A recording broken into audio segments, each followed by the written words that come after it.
Selamat pagi, jumpa lagi dengan saya Ciko Asa. Nah, pada saat ini saya akan memberikan materi yaitu berkaitan dengan mata kuliah Kode Etik dan Profesionalisme Guru PAK. Nah, secara spesifik dalam pertemuan kita hari ini kita akan membahas mengenai syarat menjadi guru profesional. Jadi berdasarkan hasil penelitian saya dari beberapa artikel, ada beberapa syarat yang saya temukan. Beberapa syarat ini yang menjadi landasan untuk menjadi guru yang profesional.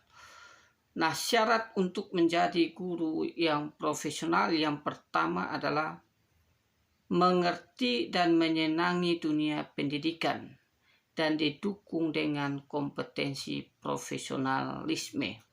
Nah, mengerti dan menyenangi dunia pendidikan ini tentu memiliki peran yang sangat penting di dalam diri seorang pendidik. Dalam hal ini seorang pendidik tidak bisa menjadi seorang pendidik yang profesional kalau seorang pendidik tersebut tidak mengerti dunia pendidikan dan tidak menyenangi profesinya dalam konteks dunia pendidikan. Tentu dia tidak akan menjalankan tugasnya dengan baik. Agar tugasnya itu dapat dikerjakan dengan baik, dijalankan dengan baik, maka hal yang harus diketahui oleh guru adalah dia harus mengerti dan menyenangi dunia pendidikan.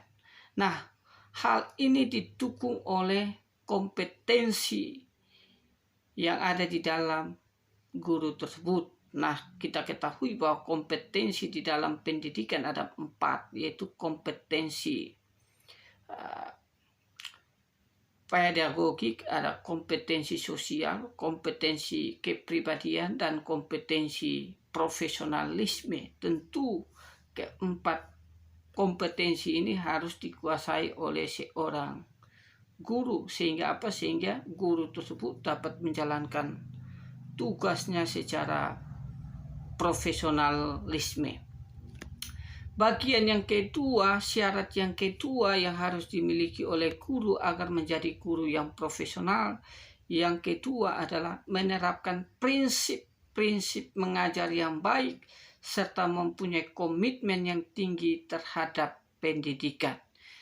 Nah, dalam hal ini tentu seorang pendidik harus dapat memiliki penguasaan terhadap materi yang akan diajarkan. Sehingga apa? Sehingga ketika dalam menyampaikan materi pembelajaran kepada peserta didik, dia dapat menyampaikannya itu dengan baik karena materi itu dikuasai oleh seorang pendidik.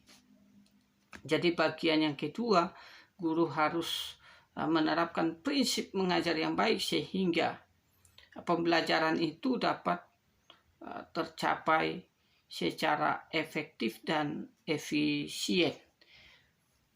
Syarat yang ketiga yaitu seorang guru harus memiliki motivasi kerja yang baik sehingga dapat meningkatkan kinerja guru dalam proses pembelajaran. Lalu bagian yang keempat, seorang pendidik harus memiliki jiwa sabar dan bisa dijadikan suri tauladan atau bisa menjadi pribadi yang dapat diteladani bagi anak didiknya, baik dalam berkata maupun dalam bertindak. Nah, ini aspek secara afektif di dalam diri seorang guru harus memiliki jiwa yang penuh kesabaran di dalam mendidik anak-anaknya. Terus bagian yang kelima yaitu memiliki multi peran. sehingga mampu menciptakan kondisi belajar mengajar yang efektif dan suasana belajar yang kondusif. Artinya dalam menjalankan tugas sebagai seorang pendidik atau sebagai seorang guru, hendaknya dia memiliki multi peran. Misalnya guru memiliki peran sebagai pendidik, memiliki peran sebagai pembimbing, memiliki peran sebagai motivator, dan juga memiliki peran sebagai seorang konselor yang memberikan solusi bagi peserta didik yang memiliki kesulitan dalam mengikuti kegiatan belajar mengajar. Nah, bagian yang ke-6, guru harus dapat mengikuti perkembangan teknologi dan informasi dalam konteks dunia pendidikan. Syarat yang ke-6 ini yaitu menekankan aspek bagaimana guru tidak bersifat pasif tetapi bersifat aktif dalam mengikuti perkembangan teknologi dan informasi dalam dunia pendidikan. Kita ketahui bahwa dalam konteks dunia pendidikan itu terus mengalami yang namanya perkembangan, sehingga mau tidak mau seorang pendidik yang profesional maka dia harus memanfaatkan media teknologi, memanfaatkan teknologi yang ada, ilmu pengetahuan dan teknologi yang ada dalam meningkatkan kualitas baik secara internal di dalam diri pendidik itu sendiri maupun secara eksternal di dalam mendidik peserta didiknya. Lalu syarat yang berikut yaitu mempunyai program pengajaran yang jelas dan sesuai dengan kurikulum. Artinya apa? Artinya pengajaran yang disusun oleh seorang pendidik hendaknya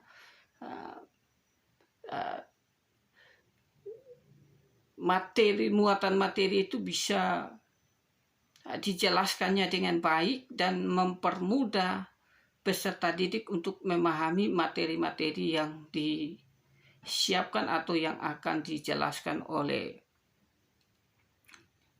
guru tersebut. Dan bagian yang berikut yaitu syarat guru yang profesional, yaitu guru yang harus memiliki budi pekerti luhur dan berkepribadian yang santun dan bertanggung jawab. Itu bagian-bagian penting yang harus ada di dalam diri seorang guru sehingga seorang guru tersebut dapat dikatakan menjadi guru yang profesional di dalam menjalankan tugas pengajarannya. Nah, kalau kita melihat terkadang juga di dalam konteks praktis kita melihat banyak guru yang memiliki mutu yang sangat rendah. Hal ini nampak dari beberapa aspek. Misalnya kalau kita lihat secara teoritis beberapa aspek yang menunjukkan rendahnya mutu seorang guru dalam menjalankan tugasnya sebagai seorang pendidik. Misalnya, kenyataan yang kita lihat, lemahnya penguasaan bahan yang diajarkan. Dalam pengertian ada guru yang menjalankan tugas pengajarannya, tetapi dia tidak menguasai materi itu dengan baik, tidak menguasai materi itu secara komprehensif, sehingga ketika menyampaikan materi atau ketika ada pertanyaan-pertanyaan dari peserta didik terkait materi yang dijelaskan, guru kurang memiliki kemampuan untuk memberikan jawaban secara akurat, secara komprehensif kepada peserta didik. Hal ini dikarenakan lemahnya penguasaan bahan yang diajarkan oleh guru tersebut. Nah, hal yang kedua juga rendahnya mutu guru kita lihat dari ketidaksesuaian antara bidang studi yang dipelajari oleh guru tersebut dan kenyataan di lapangan ketika diberikan tugas untuk mengajar. Artinya apa yang diajarkan oleh guru atau materi yang diajarkan oleh guru tidak bersesuaian dengan basic keilmuan dari guru tersebut. Misalnya contoh, guru agama memberikan pengajaran bahasa Inggris atau matematika. Tentu hal ini menjadi sebuah kesulitan bagi guru tersebut karena dia memberikan pengajaran apa yang bukan bidang keilmuannya. Nah, itu kenyataan di lapangan yang kedua, sehingga rendahnya mutu guru dalam menjalankan tugasnya. Yang ketiga itu kurang efektifnya cara pengajaran. Nah, dalam pengertian bahwa guru memberikan pengajaran yang bersifat monoton, satu arah, artinya guru hanya berfokus di dalam penjelasan secara teoritis tanpa melibatkan peserta didik untuk aktif dalam kegiatan belajar mengajar. Nah, ini bagian-bagian yang menjadi kendala di lapangan sehingga rendahnya mutu guru dalam menjalankan tugasnya. Selain itu juga ada beberapa hal lain, yaitu misalnya secara psikologis, lemahnya motivasi dan kepercayaan di dalam diri seorang guru tersebut dalam menjalankan tugas. Yang berikut yaitu kurangnya kematangan emosional, kemandirian berpikir, dan keteguhan sikap, sehingga dari kepribadian mereka yang belum siap untuk menjalankan tugas sebagai seorang pendidik. Nah, ini juga dapat mengakibatkan rendahnya mutu dari seorang pendidik atau dari seorang guru ketika menjalankan tugasnya.